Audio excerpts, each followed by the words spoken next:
ایک جگہ جمع کر لے گا۔ اب بڑی اہم ترین آیت آ رہی ہے، سورہ الشورى کی آیت نمبر ہے 30۔ وَمَا أَصَابَكُم مِّن مُّصِيبَةٍ فَبِمَا كَسَبَتْ أَيْدِيكُمْ، جو کوئی بھی مصیبت اور تکلیف تمہیں پہنچتی ہے وہ تمہارے اپنے کرتوتوں کے سبب ہوتی ہے، تمہارے اپنے ہاتھوں کی کمائی ہوتی ہے۔ وَيَعْفُ عَن كَثِيرٍ، اور بہت سے ایسے کرتوت ہیں جو اللہ تعالیٰ اپنی رحمت سے خود ہی معاف کر دیتا ہے۔ یعنی اگر اللہ تعالیٰ پکڑ فرمانا چاہے، یہ تو قرآن حکیم میں کئی جگہ مضمون ہے، سورہ فاطر کا آخری رکوع پڑھ کے دیکھ لیں کہ اگر اللہ تعالیٰ لوگوں کو ان کے گناہوں کے سبب پکڑنا شروع کر دیتا تو زمین پہ کوئی بھی جاندار زندہ نہ رہتا۔ اللہ تعالیٰ ماتا ہے جو تمہیں برائی پہنچتی ہے، تکلیف آتی ہے، تمہارے اپنے کرتوتوں کی وجہ سے ہے، اور اکثر چیزیں تو ہم معاف کر دیتے ہیں۔ اور وہ کرتوت کیوں ہیں؟ وہ سورہ سجدہ میں آیا کہ ہم دنیا کی زندگی میں تمہیں تھوڑی سی تکلیف دیں گے تاکہ تم اللہ کی طرف پلٹ آؤ۔ تو یہ تکلیف بسا اوقات اللہ کی طرف آنے کا سبب بنتی ہے۔ اسی دیکھیں کسی گھر میں ینگ موت ہو جاتی ہے، جوان ڈیتھ ہوتی ہے، تو لوگ اللہ کی طرف پلٹ آتے ہیں۔ کسی کو کوئی شوق پہنچتا ہے وہ اللہ کی طرف آ جاتا ہے۔ تو یہ اللہ کی طرف آنے کا سبب بھی بنتی ہیں تکلیفیں، اور اللہ تعالیٰ ہمارے یہ تکلیفیں تمہارے اپنے ہاتھوں کی کمائی۔ بخاری مسلم میں حدیث ہے کہ اللہ تبارک و تعالیٰ جو ہے وہ مومنین کو ان پہ نازل کی ہوئی تکلیفوں کے بدلے میں اجر عطا فرماتا ہے، حتیٰ کہ کسی مومن کو دکھ، درد، اندیشہ، یہاں تک کہ اس کے پاؤں میں کانٹا بھی چوب جائے، بخاری مسلم کے الفاظ ہیں، اس کے اگینسٹ اللہ تعالیٰ اس کے گناہوں سے درگزر فرما دیتا ہے۔ گناہوں کے دھونے کا کفارہ بن جاتی ہیں یہ تکالیف، اس لیے بھی تکلیف آتی ہے، اور بعض تکلیف آزمائش کی وجہ سے بھی آتی ہے۔ یہ نہیں ہے کہ جس پہ بھی تکلیف ہے وہ اس کے ہاتھوں کے کمائی ہے، ورنہ سب سے زیادہ تکلیفیں کس پہ آتی ہیں؟ نبیوں پہ۔ جامعہ ترمذی میں صحیح سند کے ساتھ حدیث ہے کہ نبی علیہ السلام نے فرمایا کہ اللہ تعالیٰ سب سے زیادہ تکلیفیں انبیاء پر نازل فرماتا ہے کیونکہ وہ اللہ کو سب سے بڑھ کر محبوب ہیں، ان کے بعد تکلیف ان پر نازل فرماتا ہے جو نبیوں کے بعد سب سے بڑھ کر محبوب ہوتے ہیں، اور ان کے بعد ان پہ تکلیف نازل فرماتا ہے جو ان کے بعد سب سے بڑھ کر محبوب ہوتے ہیں۔ سر جی اللہ کا تو کرائٹیریا ہی کچھ اور ہے۔ یہاں وہ جو ہمارے میٹھے میٹھے وائزین وہ نا لوگوں کو یہ سنا رہے ہوتے ہیں نماز روزہ کرو انشاءاللہ بڑی خوشحال زندگی گزرے گی۔ یہ اللہ نے کہیں نہیں کہا ہماری خوشحال زندگی گزرے گی جو نماز روزہ کرے گا، وہ یہی لوگوں کو بتانا چاہ رہے ہوتے ہیں نا۔ اور پھر کئی لوگ ہیں وہ کہتے ہیں جناب جب تک نماز نہیں پڑھتے تھے کبھی کسی نے نماز کا کہا نہیں تھا، اب نماز شروع کی ہے اور رفع الیدین شروع کیا ہے، ہر بندہ ہی سمجھاتا پھر ہے کہ ہو گیا تنوں تکلیفیں تو شروع ہوگی نماز پڑھتے ہی۔ یہ آخرت کی تکلیفوں کی بات ہو رہی ہے، دنیا میں نہیں ہے۔ دنیا میں جو نیکی کے راستے پہ چلے گا اس کو تکلیف اٹھانی پڑے گی، اگر کوئی تکلیف نہیں اٹھا رہا تو وہ ذرا پھر اپنے اوپر غور کرے کہ یہ اس کا راستہ نیکی کا ہے یا نہیں ہے، وہ غلط ٹریک کے اوپر چڑھا ہوا ہے۔ اگر نبیوں کو تکلیفیں آئی ہیں تو عام لوگوں کو بھی آئیں گی، کیونکہ وہ قرآن حکیم میں سورۃ البقرہ میں ہے وَلَنَبْلُوَنَّكُمْ بِشَيْءٍ مِّنَ الْخَوْفِ وَالْجُوعِ وَنَقْصٍ مِّنَ الْأَمْوَالِ وَالْأَنفُسِ وَالثَّمَرَاتِ، ہم ضرور تمہیں آزمائیں گے، تھوڑے سے خوف سے، بھوک سے، جان اور مال میں نقصان سے، پھر ہم دیکھیں گے کون صبر کرنے والا ہے۔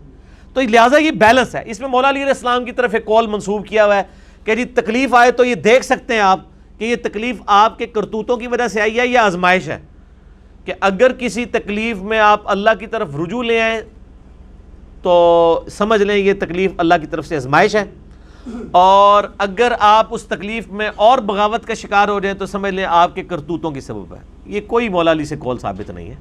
اور میرے بھائی یہاں تو بڑے بڑے متکبرین پہ تکلیفیں آتی ہیں تو وہ بھی جا کے عمرے کرنے شروع کر دیتے ہیں، اللہ کی طرف بھی لوگ رجوع کرتے ہیں۔ مسلمان کی ایک نشانی ہے کہ جب اس پہ تکلیف آتی ہے وہ اللہ کی طرف رجوع کرتا ہے، چاہے اس کے کرتوت کے سبب ہی کیوں نہ آئی ہو۔ ظاہر ہے کہ مسلمان کے پاس ایک سہارا خدا ہی ہے نا، تو یہ کوئی بالکل پیٹ رول نہیں ہے۔ دنیا میں کوئی شخص یہ ڈیفائن نہیں کر سکتا کہ کسی شخص کو یہ تکلیف جو ہے وہ اس کے اعمال کے بدلے میں آئی ہے یا اس کے اوپر اسی طریقے سے تکلیف آئی ہے جس طرح پیغمبروں پر آتی تھی، یا جو قرآن میں وعدہ ہے کہ ہم نے ضرور آزمانا ہے۔ نہیں، ہمیں ایک چیز بتا دی گئی ہے، تکلیف آئے نا خدا کو رسپانس کرنا ہے، کہنا انا للہ و انا الیہ راجعون، بس ہم بھی اللہ کی طرف سے آئے تھے، اللہ کی طرف لوٹ جائیں گے، یہ تکلیف بھی اللہ کی طرف سے آئی تھی، اللہ کی طرف واپس چلی جائے گی۔ تکلیف کب تک رہے گی؟ ایک شخص پہ تکلیف کیا ہمیشہ کے لیے آ سکتی ہے کسی پہ؟ میرے بھائی جو ڈیتھ بیڈ کے اوپر بھی لیٹا ہوا ہے نا، چاہے وہ 16 سال 20 سال تک بھی کومے میں رہے، تب بھی ایک دن اس کی تکلیف ٹل جانی ہے جب اس نے مر جانا ہے۔ لیکن آخرت کی تکلیف ہمیشہ کے لیے ہو سکتی ہے، دنیا کی تکلیف نہیں۔ الٹیمیٹلی تکلیف دنیا میں موت نے وہ دروازہ کھول دینا ہے کہ دنیا کی تکلیف اور آسائش دونوں ہی ختم ہو جائیں گی۔ پھر آخرت کا فیصلہ تو ظاہر ہے پھر نبیوں کے جو ماننے والے ہیں ان کے لیے اور ان کے پیروکاروں کے لیے اور ہوگا، اور باغیوں کے لیے اور ہوگا۔ اس حوالے سے میرے بھائیو ایک بڑی اہم ترین آیت ہے، میں کراس ریفرنس کے طور پہ یہاں پہ کوٹ کر دوں۔ میں نے وہ مسئلہ تقدیر والے لیکچر میں بھی کوٹ کی تھی۔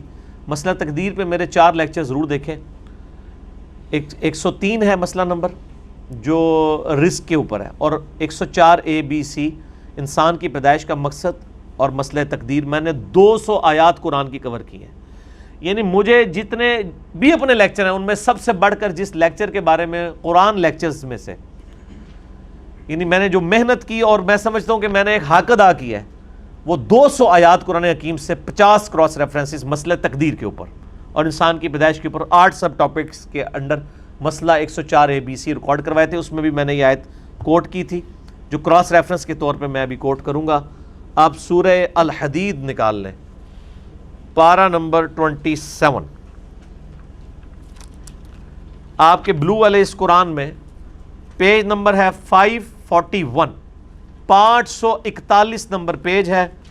یہ آیت زبانی یاد کر لیں، قرآن پاک میں اس طرح کی آیت اور کوئی نہیں ہے میرے بھائیوں۔ یعنی پورے کا پورا مسئلہ تقدیر کے حوالے سے ایک ٹروتھ اللہ نے ریویل کر دیا ہے جو تکلیفیں انسان پہ آتی ہیں۔ نیچے سے 5 نمبر جو لائن ہے اس پہ آیت نمبر ہے 22، 541 پیج پہ آیت نمبر 22 سورۃ الحدید، پارہ نمبر 27۔ اعوذ باللہ من الشیطان الرجیم۔ ما اصاب من مصیبت فی الارض، کوئی بھی مصیبت نہیں آتی اس زمین میں، ولا فی انفسہم، اور نہ تمہاری جانوں میں۔ یعنی اللہ تعالیٰ ہمارا زمین پہ جتنی مصیبتیں آتی ہیں، زمین میں مصیبتیں کون سی آتی ہیں؟ زلزلہ، طوفان، سیلاب، وبائی امراض، جنگیں جن میں سب لوگ مرتے ہیں۔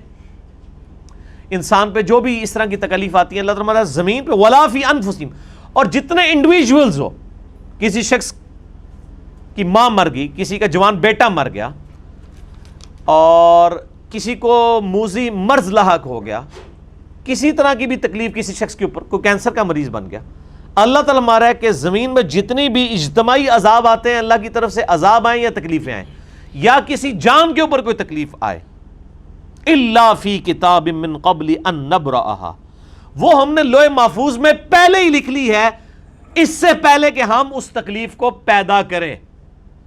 ہم نے ہر چیز لوح محفوظ میں پہلے طے کی ہوئی ہے کہ 8 اکتوبر 2005 کو پاکستان میں زلزلہ آئے گا اور 1 لاکھ سے زیادہ لوگ مریں گے۔ اور کون کون سے لوگ مریں گے؟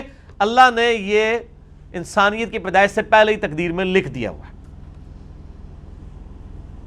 کون سا شخص کینسر کے مرض میں مبتلا ہو کے دنیا سے اسکیپ ہوگا، لکھ دیا۔ کس کا ایئر کریش میں اسکیپ ہوگا، لکھ دیا۔ کس نے شیر کے منہ میں جانا ہے وہ بھی لکھ دیا۔ کس نے سمندر میں جا کے غرق ہونا ہے وہ بھی لکھ دیا۔ کیوں لکھا ہے؟ اس کا ٹروتھ اللہ نے یونیورسل ٹروتھ ریویل کر دیا۔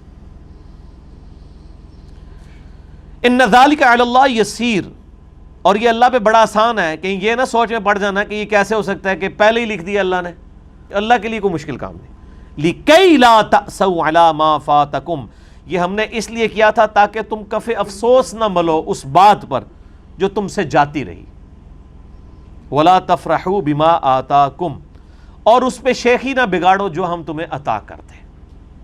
وَاللَّهُ لَا يُحِبُّ كُلَّ مُخْتَالٍ فَخُورٍ، اللہ تعالیٰ کو شیخی بگاڑنے والے ہرگز پسند نہیں ہے۔ اللہ تعالیٰ فرماتا ہے یہ ہم نے تکلیفوں کے نزول سے پہلے ہی تقدیر میں لکھ دیا ہے، کسی انڈیویجول کو کیا تکلیف آنی ہے، کسی کمیونٹی کو کیا تکلیف آنی ہے، زمین پہ کیا تکلیف آنی ہے، عذاب کی شکل میں آئے یا تکلیف کی شکل میں، چاہے وہ زلزلہ ہو، سیلاب ہو، طوفان ہو، وبائی امراض ہو، یہ سب کی سب چیزیں ہم نے پہلے ہی لکھ دی تھیں تاکہ جب تکلیف آئے نا تو تم نہ کہو اوہ یہ کیا ہو گیا۔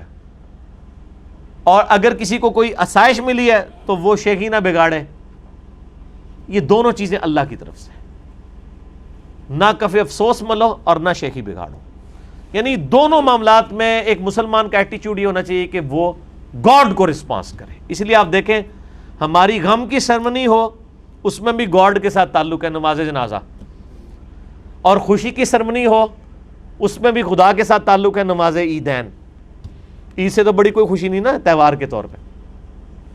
خوشی ہو یا غم، اسلام پورے کا پورا جو ہے اورینٹڈ ہے اراؤنڈ گاڈ.